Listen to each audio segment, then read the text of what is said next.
Job करती है। मैं आसिफा से जल्दी आ जाओ बेटा।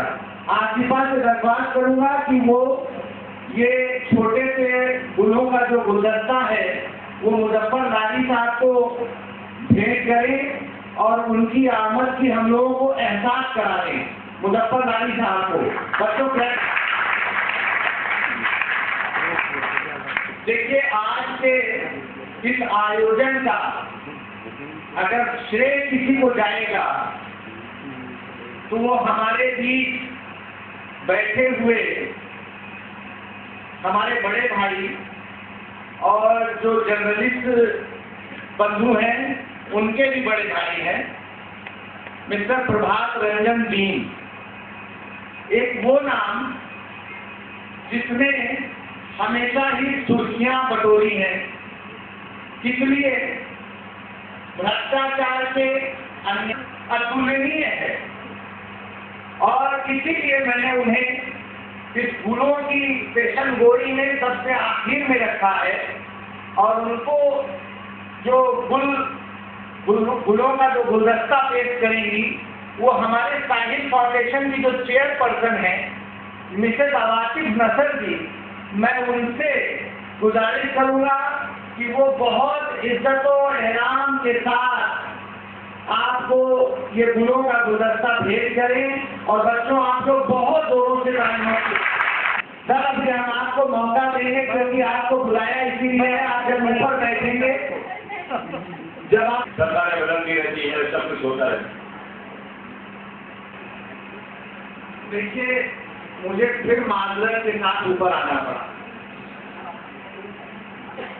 उसकी वजह ये है कि मैं चाह रहा हूं कि बार बार आप हमारे bureau chief UNI mister Sanjay Bhatnagar ji, हमारे IPS officer mister Rameshwar Dayal sahab, mister Prabhat Ranjan दीन साहब, मिस्टर मुजफ्फर लारी साहब, मिस्टर प्रभात रंजन दीन साहब, मिस्टर दीपा जैनानी जी और हमारी चेयरपर्सन साहिल फाउंडेशन की मिसेज आवासिफ नसर, आप सारे लोगों से दरख्वास्त करता हूं कि आप सारे लोग एक साथ आकर के इस अपने अपने इन शुभ हाथों से इस दीप को देखिए।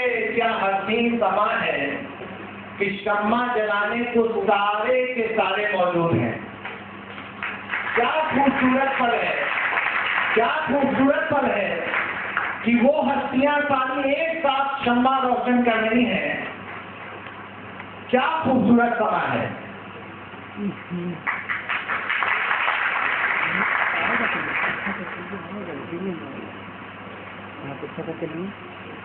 वक्त के झोंके इसे हरगिज बुझा सकते नहीं, वक्त के झोंके इसे हरगिज बुझा सकते नहीं। किया है खूने दिल से आज रोशन ये जाता है। हायर एजुकेशन दिलाकर उन्हें उनकी जिंदगी को संवारने का मौका साहिल फाउंडेशन ने दिया।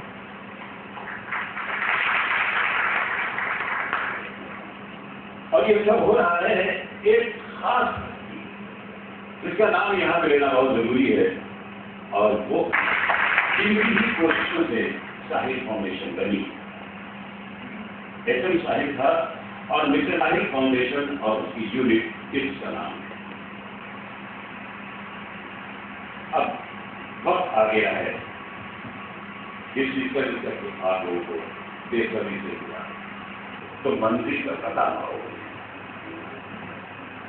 आज का जो टॉपिक है, क्या मीडिया सेंसरशिप को आवश्यक परिवर्तन उसमें जरूरी हाँ, लेकिन इस बात का ध्यान रहे एक वक्त में एक और जिसको कि साहिल फाउंडेशन के फाउंडर एसएम साहिल साहब उसके पास पहुंचकर और उसको माइक के जरिए से उसको सवाल कर जवाब दिलवाइए। इसमें से जो भी एक्सपर्ट है और जिससे भी आप पूछना चाहिए वो आप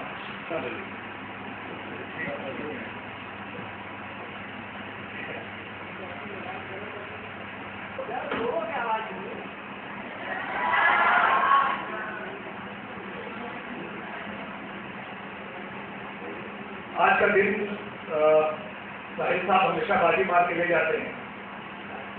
हम लोग 2-4 महीने पहले जब हमारा अखबार लॉन्च हो रहा था तो साहिब साहब से बात हुई थी कि हम लोग पत्रकारिता की दिशा में मीडिया को लेकर एक राष्ट्रीय सेमिनार करें, जिसको कैम्ब्रिज टाइम्स और साहिब फाउंडेशन दोनों मिलकर ऑर्गेनाइज करें। उसमें हम लोगों की भी हिस्सेदारी हो। और इस बीच में हमारा अखबार लॉन्च हुआ और लॉन्च करने की जो तमाम आपाधापी होती है उसको आप लोग महसूस कर सकते हैं। और उस चक्कर में ये बात चलती गई और अचानक भाई साहब एक दिन आके कह रहे हैं कि ये सेमिनार हम आयोजित करें। तो साहिब साहब छोटे भाई हैं लेकिन हमेशा बाजी मार लेते हैं।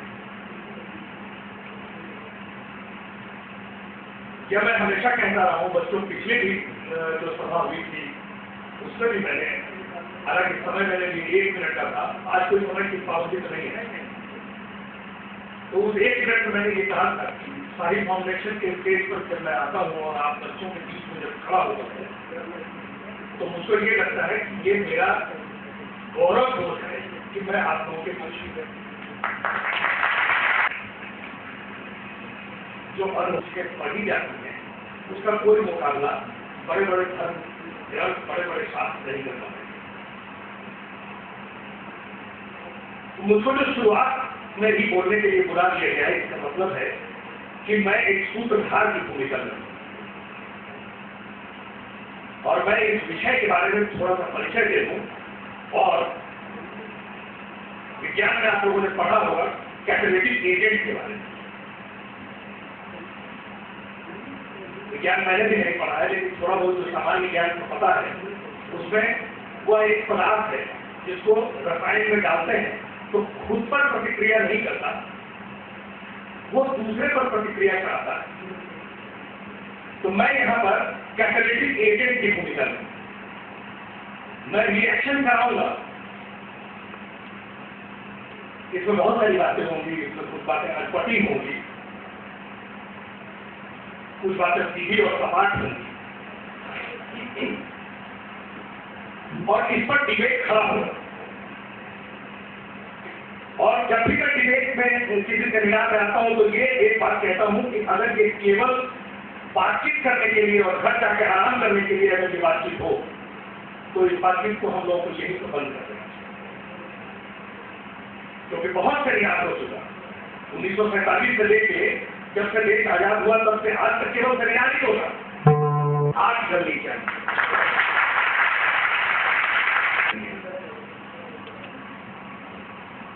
मीडिया को लेकर तमाम बातें होती हैं और अब जो जागरूकता का दौर है, जिस तरह से पूरा विश्व छोटे एक धरातल पर आ गया है, हम इंटरनेट पर जाते हैं, गूगल पर जाते हैं, पूरी दुनिया हमारे सामने आ जाती है। ये सब मीडिया है। इसलिए मीडिया पर बात नहीं करना या मीडिया को नहीं सोचना या मीडिया की उपेक्षा करना, ये आज के दौर में असंभव है।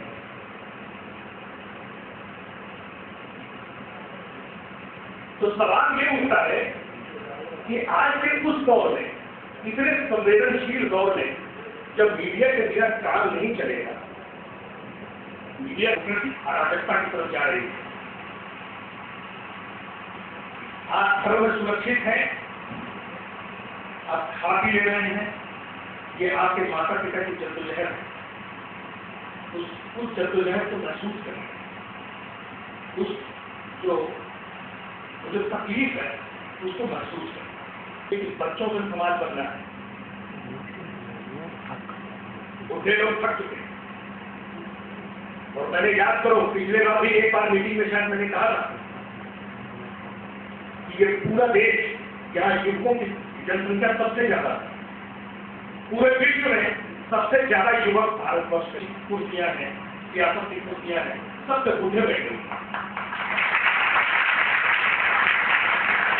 लेकिन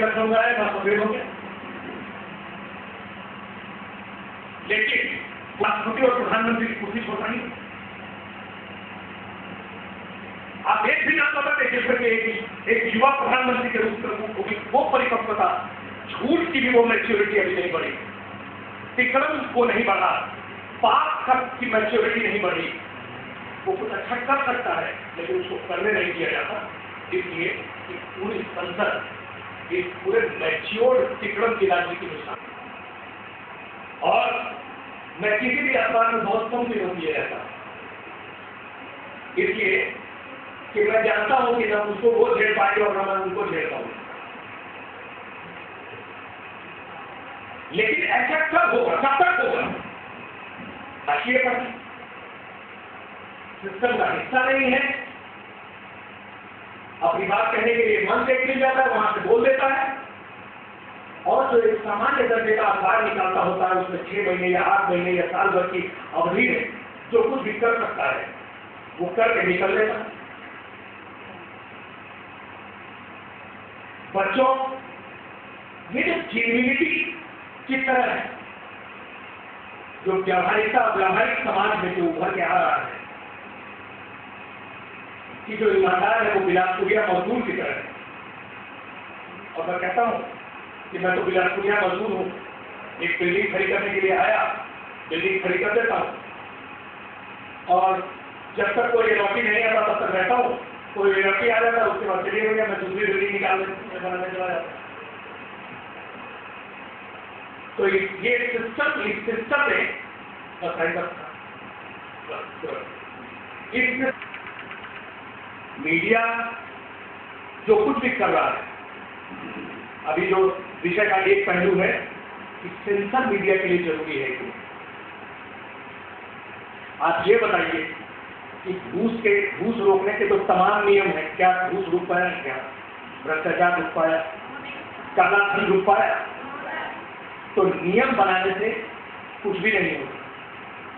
और ये मैं बता रहा हूं, ये ध्यान से सुनना और समझना, ये सेंसर साजिश है उन्हीं बड़े लोगों की। वो सत्ता के केंद्र और पूंजी के केंद्र से ये साजिश रिफ्लेक्ट को करा रही है। खबरें थोड़ी बहुत भी छन के आती हैं, वो भी छन कर आपके सामने नहीं आए,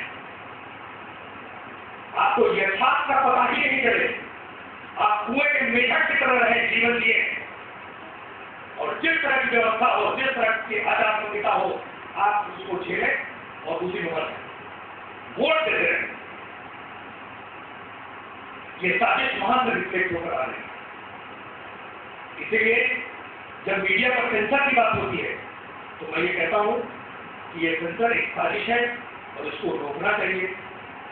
इसलिए कि इस सेंसरबाजी से जो आपत्तिजनक चीजें हैं वो रुकने वाली नहीं। प्रसार भारती ने तमाम तरह के अरेंजमेंट किए कि असली बातें नहीं दिखाई जाए, असली चीजें नहीं दिखाई जाए, लेकिन आप विजुअल मीडिया को देख लीजिए, उसमें जो खबरें आती हैं उसको देख लीजिए, और उसमें जो कार्यक्रम आते हैं बीच बीच में वो देख लीजिए, सारी आचार संहिता फेल है।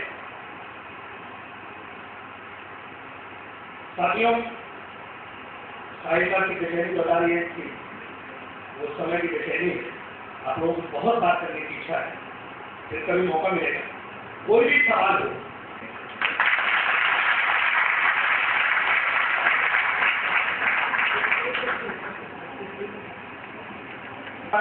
बढ़ रही थी, वो मुझे देख करके महसूस कर रहे थे, क्योंकि हमने समय का वादा किया था कि हम 1 बजे अपने कार्यक्रम को स्टार्ट करेंगे और 3 बजे समाप्त करेंगे।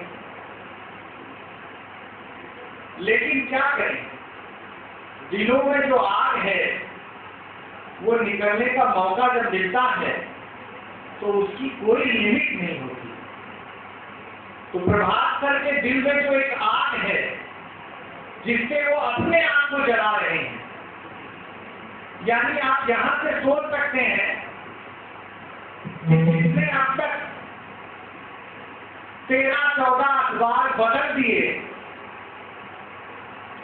अपने सर्विस के दरमियान, तो इससे अपने आप को जलाने पर मजबूर कर रही है। इसलिए वो आप लोगों से बहुत देर तक बात करना चाहते हैं। अब मैं अपने तमाम गेस्ट से माजरत चाहूंगा, यानी माफी चाहूंगा। मैं उन सब लोगों को आखिर में 2-2 मिनट के लिए बोलने का समय दूंगा, लेकिन मैं चाहता हूं कि हम आए थे यहाँ पर आज डिबेट करने मीडिया पर, तो अब हम सवाल जवाब का दौर शुरू करना चाहते हैं। और इसके लिए मैं आप लोगों के बीच में वही नीचे टहलूंगा और जो भी बंदा जिस भी गेस्ट से सवाल पूछना चाहेगा वो पूरे जीवन काल में आगे बढ़ने के लिए प्रेरित करता रहेगा और जो आपकी अज्ञानता है उसको मिटाने का काम करेगा। तो मैं अब नीचे आ रहा हूं और उसके बाद सवाल जवाब का दौर शुरू कर कि झूठ का जिसको हुनर आ जाए, झूठ का जिसको हुनर आ जाए वही आज का सिकंदर है। कहते कहते परेशान, लेकिन उनके साथ मजबूरी ये हो रही है कि जो वो चाहते वो हो ही नहीं पाता है। इसमें देखें कि हमारे साथ में है दीपक जैनानी जी, ये क्या कहती है, और चाहे वो वहीं से बैठ के बोले और उसके बाद दूसरे लोग उनसे बहस कर सकते हैं, अपनी अपनी बात कह सकते हैं। यहाँ पर आने के अगर वो कष्ट न करना चाहिए तो न करे और आपस में ही वहाँ के ऊपर बातें शुरू हो जाए तो फिर हमारे बच्चे भी वहाँ से सवाल करने में बहुत ज़्यादा आसानी हो जाएगी। नहीं, बच्चे आपसे सवाल पूछें और आप उसका जवाब दें, बाद में फिर पूरे टॉपिक पे बात कर सकते हैं। उसकी एक और बात करा जाए। जी जी, तो अभी कोई बच्चा जो बात करना चाह रहा है आप, और वो बच्चा जिससे भी बात करना चाहता है उससे वो बात कर सकता है। Good afternoon to all of you. My name is Pradeep Khan. I am student of fifth year. मैं प्रश्न करना चाहती हूँ कि मेरा नाम दीपा जैनानी है। मीडिया न्यूज़ चैनल और न्यूज़ पेपर में एक लाइन वापस क्यों दिखाते हैं? क्या उनके पास कोई सूचना नहीं है? दीपा जी, ये बच्ची है नगीन फातिमा, नगीन खान, और ये हमारे इंस्टीट्यूशन की बच्ची है और इसने आपसे सवाल पूछा है कि चाहे प्रिंट मीडिया हो या इलेक्ट्रॉनिक मीडिया हो, वो एक ही खबर को सुबह से लेकर के शाम तक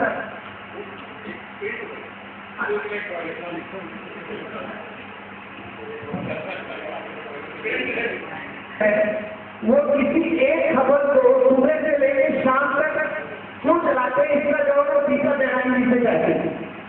हम लोग छोटे थे, हम गौर करते थे, टीवी से का मतलब दूरदर्शन होता था और खबरों का एक वक्त होता था।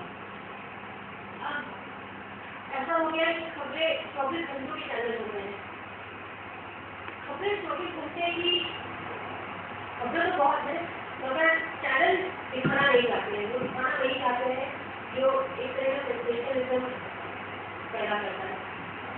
मुझे लगता है कि वो एक ही चीज़ को जो ज़्यादा पढ़ी जाए या ज़्यादा सेंसेशनल हो लोगों के लिए, तो उसी को फैलाते रहता है। क्योंकि आप बताइए कितनी ऐसी खबरें हैं जो रोज़मर्रा की हम लोग की जिंदगी से जुड़ी होती है कि गाँव में आज भी जो है इलेक्शन जो प्रभावित गाँव है वहाँ आज भी न सड़कें हैं, न पानी है, न दवाई है, न डॉक्टर है, वो क्यों नहीं चलती है? समझ रहे कि मुद्दों की कमी नहीं है, हम लोग शायद सुनना नहीं चाहते हैं, सच सच बर्दाश्त नहीं करना चाहते हैं। लोग ग्लैमर की दुनिया में चिपकते रह गए कि वही सब सुनते हैं, जैसे पॉलिटिक्स से रिलेटेड किससे कितना क्या स्कैम हुआ, किससे कितना क्या हुआ, इसी में हम लोग रह गए, इसी को रिपीटेडली वही चलाते हैं और उनको 24 घंटे पत्रकार बन जाते हैं और वो प्रशासन और पुलिस के विरोधी चले जाते हैं, उनके पास दबाव कराते हैं जिससे जर्नलिज्म को बढ़ावा मिलता है। इस पर आपका है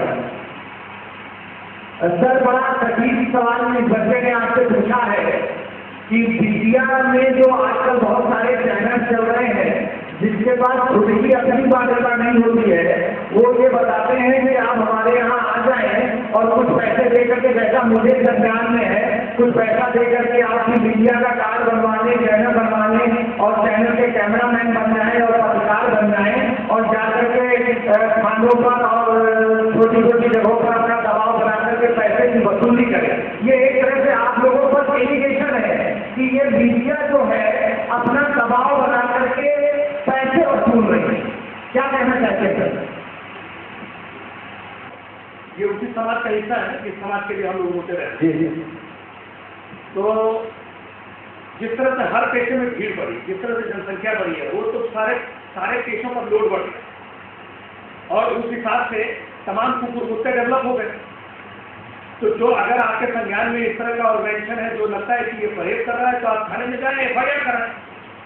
हम लोगों के पास अगर जिसको जिन मीडिया आप मानते हैं उस मीडिया के पास आए और उस मीडिया को सूचित करें कि ऐसा काम हो रहा है, ये भी एक हम लोगों के लिए खबर है।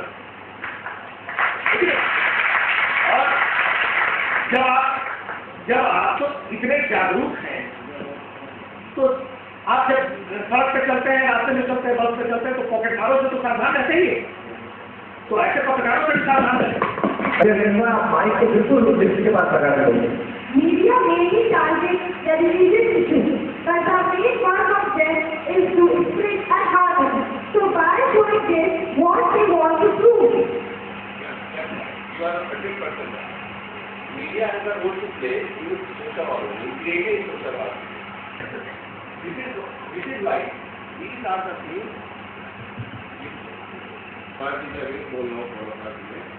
these are the issues.